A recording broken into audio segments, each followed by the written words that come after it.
Life in the cities and along the coast of Sonora, Mexico is modern, but it's crowded and often hectic. Travel a couple of hours inland to the foothills of the Sierra Madre, and you can leave all that behind. It's like taking a trip back in time.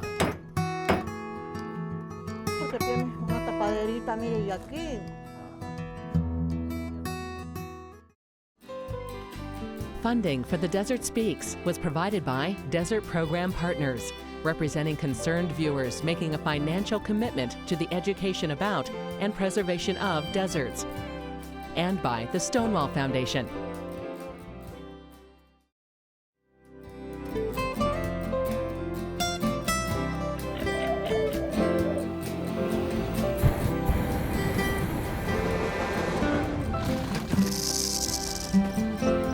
She wasn't a child.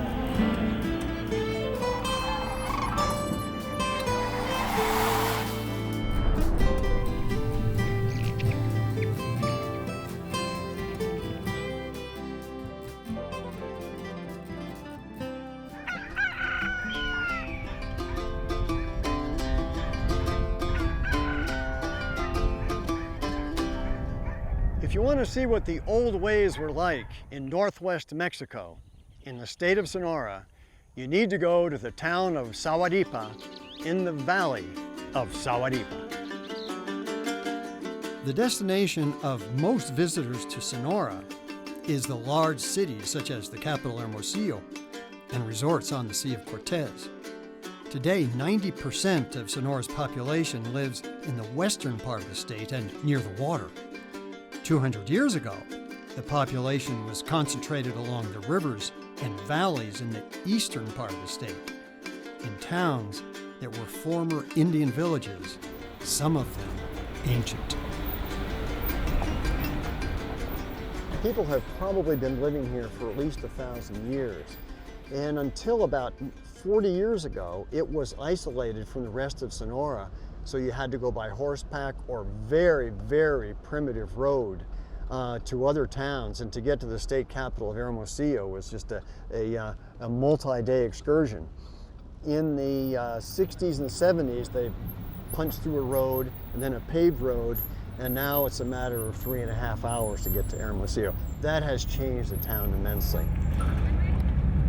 It was founded probably about 1640, but even before then, long before then, it was an Opata town, or at least an indigenous town.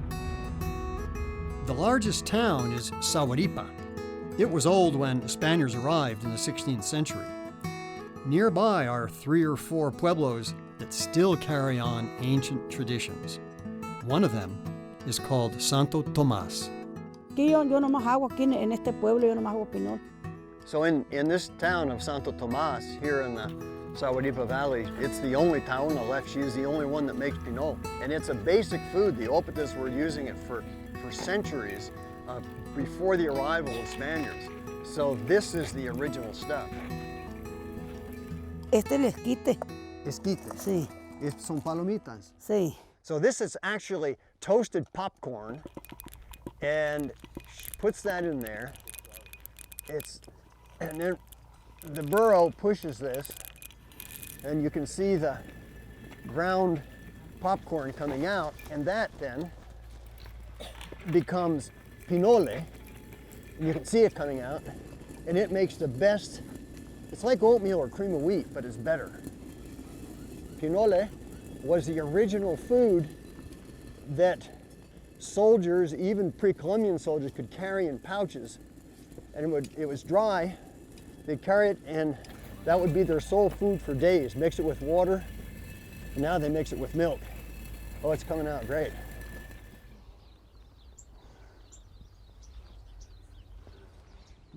Oh, that's good. And it tastes very much like a very good cream of rice or cream of wheat, or better yet, cream of corn, and it's extremely nutritious. It's good stuff. It tastes better than the best popcorn. And because it's from the whole grain of the corn, it's very nutritious. The only question I have is, would I use more energy grinding it than I would gain from eating it? Creo que prefiero que el burro lo haga. I think it'd be better if we had the burro, but the burro is actually out doing another job. But I wanted some pinole, and that's almost enough to have a serving. Pinole has been the basic food for both Indians and Spaniards for centuries. It is still the fuel that Tarahumara runners rely on in their epic races and festivities.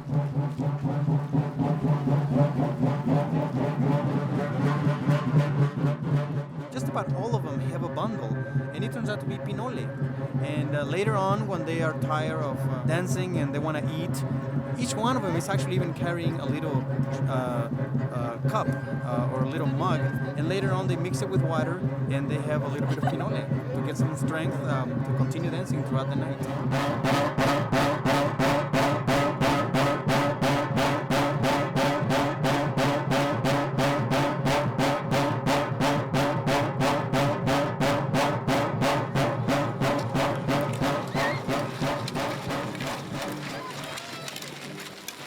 Once pinole has been ground, it stores well. That's not the case for fresh garden vegetables. Y ese es su jardín aquí. Hey, tengo una verdurita. This is her garden. Mrs. Clark plants this every year. Este es cebollín y aquel es ajo y este es cilantro. So these are onions, green onions. Y esa qué es? Es ajo. So that's garlic. And what do we have here? Cilantro. Es cilantro ese. Oh, this is cilantro. No garden is complete down here sin cilantro. Cada 4 o 5 días lo riego. So every 4 or 5 days, she irrigates. She's got the hose that she can move around. In March, the garlic will be ready to harvest. ¿Para su casa o se vende? No, es para casa. Es para casa. ¿Es suficiente por un año? Ajá, sí. So she doesn't sell this. It's just for her household use. And this will keep for most of the year. Dicen adobe? Le dicen adobe, sí. So this is the original wall of her house with the original adobe on it, made of dirt. Y pasamos por el rincón. ¿Qué tiene encima del Esta es adobe? arena con cal. So this is sand with lime in it, and they cover it, and it doesn't change anything, but all of a sudden it's a different color, and it's much more attractive. And there are people who specialize in putting this plaster on adobe. El adobe es bueno para tiempo de frío. De calor, muy fresco. So it's cool in the summertime and it's warm in the wintertime. It is the perfect material for building here in the Sahuaripa Valley and just about everywhere else in the southwest and northwest Mexico. Sahuaripa is a classic case of a ranch town in eastern Sonora in the foothills of the Sierra Madre. The town is old and the houses were built in classic colonial style, wall to wall. There's no setbacks, the doors open into the streets and people have patios in their houses. There's still horses and cows everywhere around the town, and you see things like plows just sitting around in the town. It shows it's really an agrarian place. In the recent years, people have really gotten into colors, so rather than have just a uniform sort of white or off-white and adobe, now you see all kinds of dazzling colors. They've spruced up the place quite a bit. There's even some statues, and as mandatory in most Mexican towns, a portrait or a bust of Benito Juarez, the great president of Mexico. But Sahuaripa is more than anything a place where you see local stuff. Ramon, the cowboy, is wearing the classic footwear of the Sierra cowboy. You can walk forever in them, and they have a pointed toe which makes it easy to get in and out of the stirrup. They're actually better than boots. Fewer and fewer cowboys wear them nowadays because it's more stylish to wear boots, but tewas are the best thing you can get for walking around the Sierras if you're a cowboy and need a horse.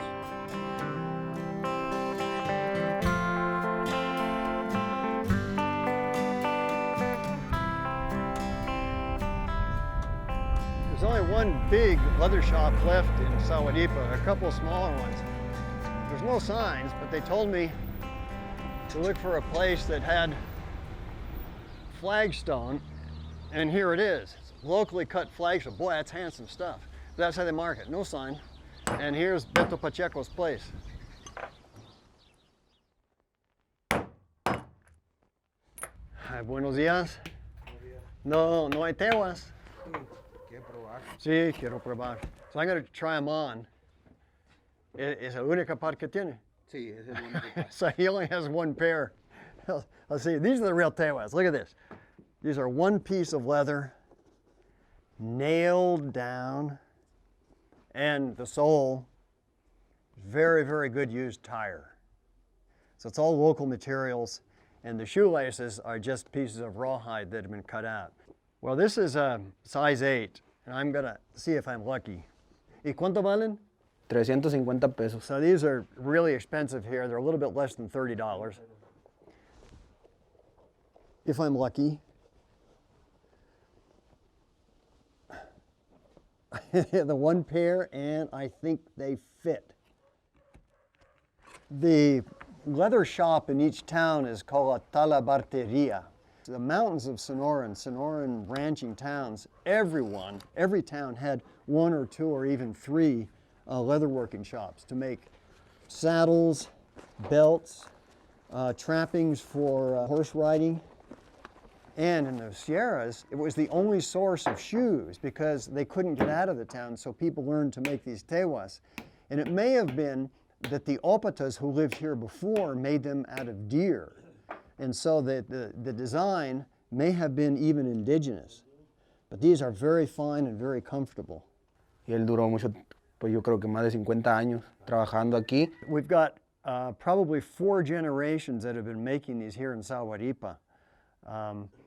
Juan Carlos, who made these, learned from his grandfather, Beto Pacheco. And I have to say, when I came here in 1989, I was looking for tewas. Everybody told me, if you want tewas, go find Beto Pacheco. In Sahuaripa, he makes the best. Well, I went looking for him, but his place was closed. So here I am, over 20 years later, and his grandson, Juan Carlos, is making these tewas, and I'm taking them with me. The 2 indigenous crafts for which eastern Sonoran towns have been noted for centuries are tewas De las escobillas, and woven hats and baskets las of ponen native a palm. adorno. The traditional crafts are fast disappearing. There's only one woman left who makes palm hats and baskets in Sahuaripa. I've been looking for her. Her name is Emiliana Dorome. It's a great Opata name. They said there's a virgin and an organ pipe, so this must be the place. Buenos días. Siéntese. ¿Y cuántos años tiene tejiendo así? Uy, tengo más de 60 años, oiga. So she has been making these hats for over 60 years. She was 12 years when she started making them, and she's still doing them. So she learned from her mother, but they learned watching her, not doing it. ¿Y de dónde viene la palma? Pues de ahí del campo me la traen los muchachos, los hijos. So she has children that bring the palm for her, the bunches of palm like this, and she then splits it. She can't weave right now because it's wintertime and it's too dry. Y sí, porque tiene una tapaderita, mire, y aquí Uh-huh. no se pierden las tortillas. This is the ideal basket for tortillas. Because it has a top, these fit in, they won't be damaged, and putting the top on them, they get protected from flies and other damage. ¿Y esta para qué es? Es para el requesón de los ranchos. This is for our ranch cheese, and it's roundish. And yeah, así Sí, se así, llama? mire, pues está gruesecita porque When they put the fresh cheese in here, it's get kind of heavy, so it actually has a reinforced rim. So you can carry it like this and it won't break. pues a veces en 2 días. So in 2 days, she can make a basket like this. ¿Y a cómo se vende? ¿A cuánto? Pues barato los doy en 60, 50, como caiga. So she'll sell this 50, 70 pesos. So that's not much work for Sí. 2 days. Para Women like eso to lo- use this kind for los jewelry, hago.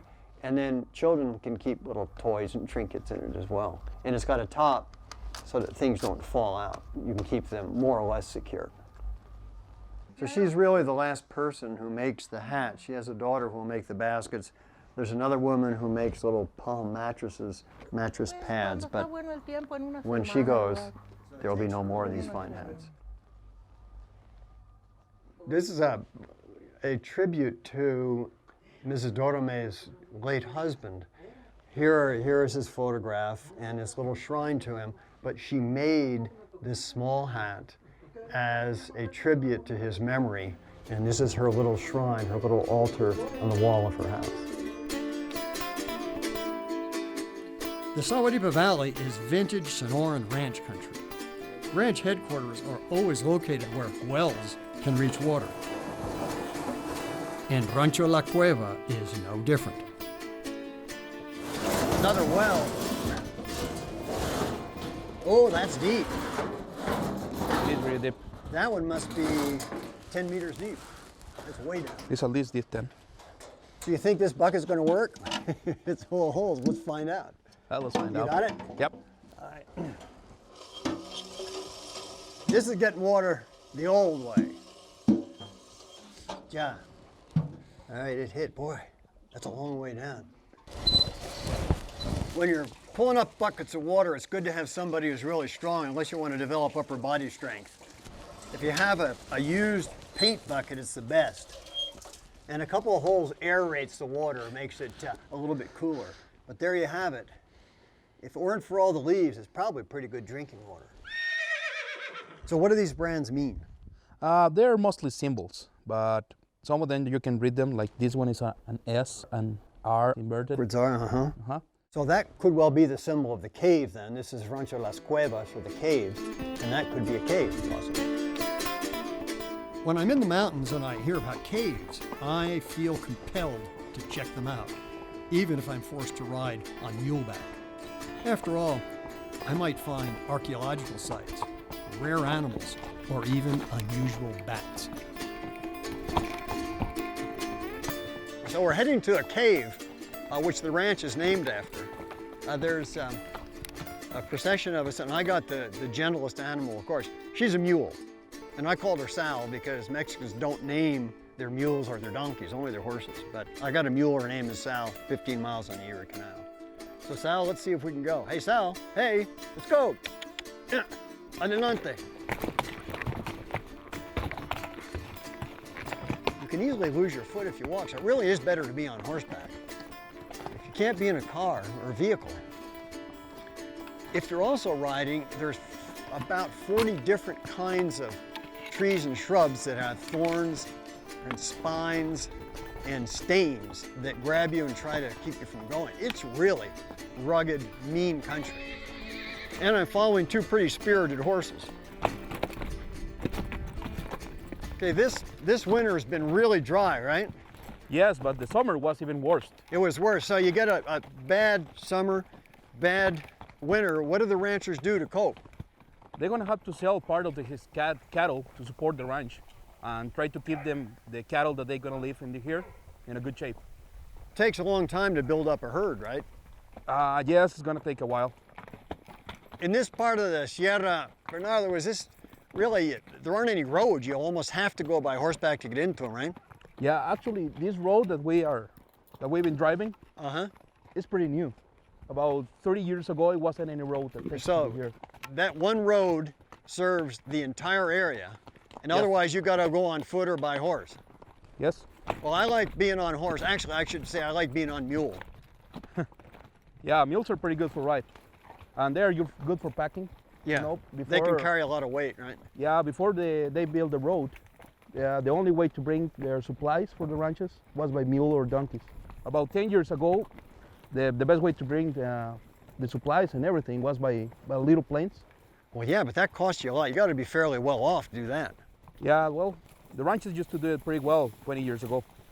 What is this cave like that the ranch is named after that we're going to?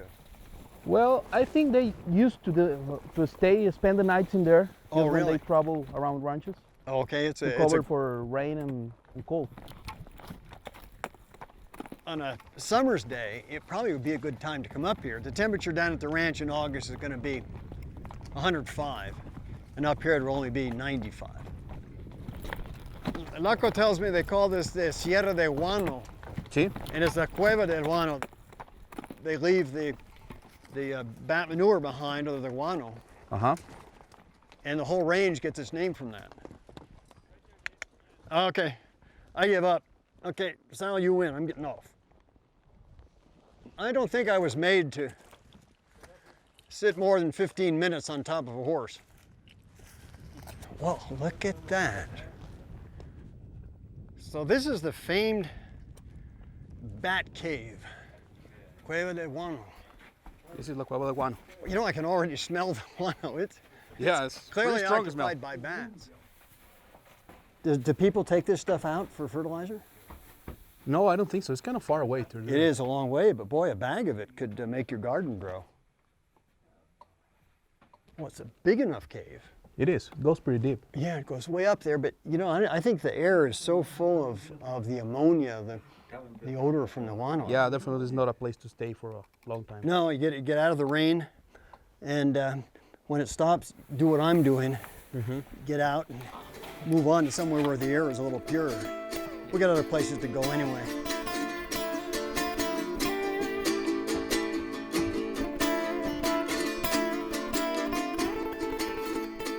A ranch building made of palm trunks goes up a lot faster than one made of adobe. When you live on a ranch that's 8 or 9 hours by horseback from the nearest town, you got to use the materials that you have available. In this case, there are many, many palms, and so the builder here has split the palm logs and made the siding and palm thatching for the top, with a little help of more or less modern galvanized roofing.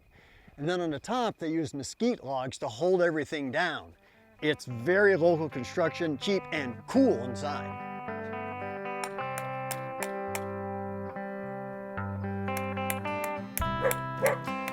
Life on a ranch in central Sonora can be very, very tough. A man's work is never done, and so when relaxation is available, even if it's on an old tire, you've got to use it. You got to go for all the relaxation you can get.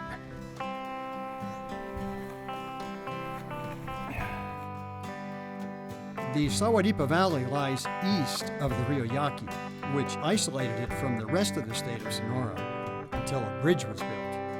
That isolation has proved ideal for the southernmost nesting bald eagles.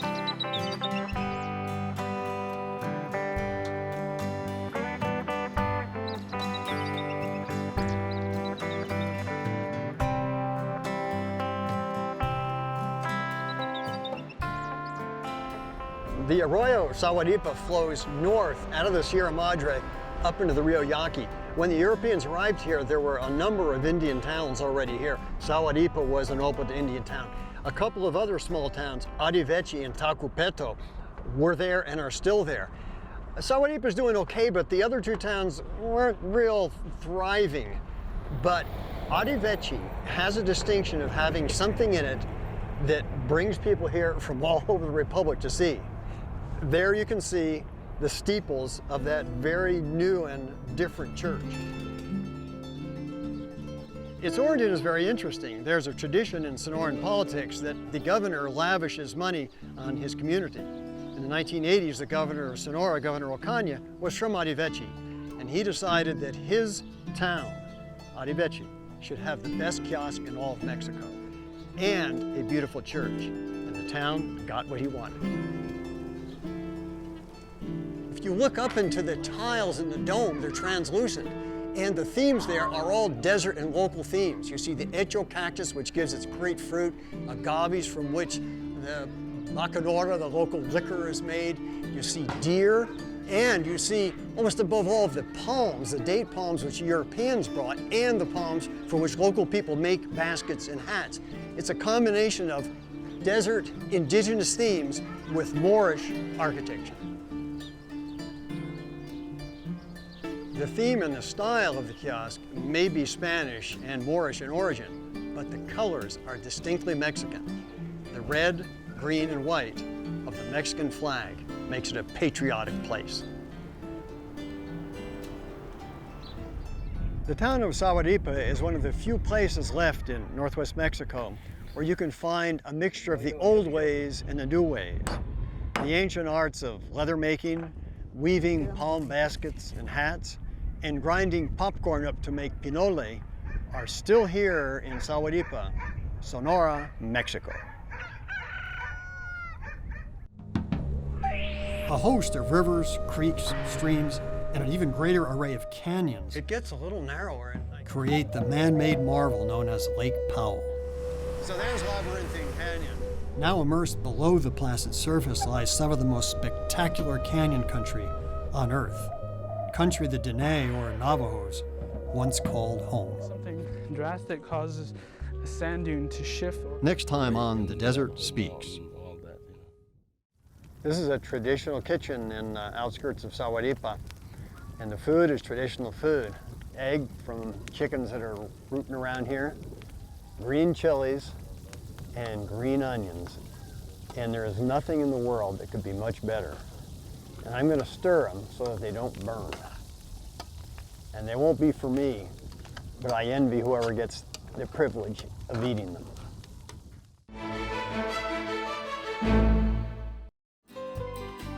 Funding for The Desert Speaks was provided by Desert Program Partners, representing concerned viewers making a financial commitment to the education about and preservation of deserts, and by the Stonewall Foundation. This entire season of The Desert Speaks is now available as a box set of 10 episodes. To order this or other programs from Arizona Public Media, visit our website, azpm.org, or call 800-841-5923.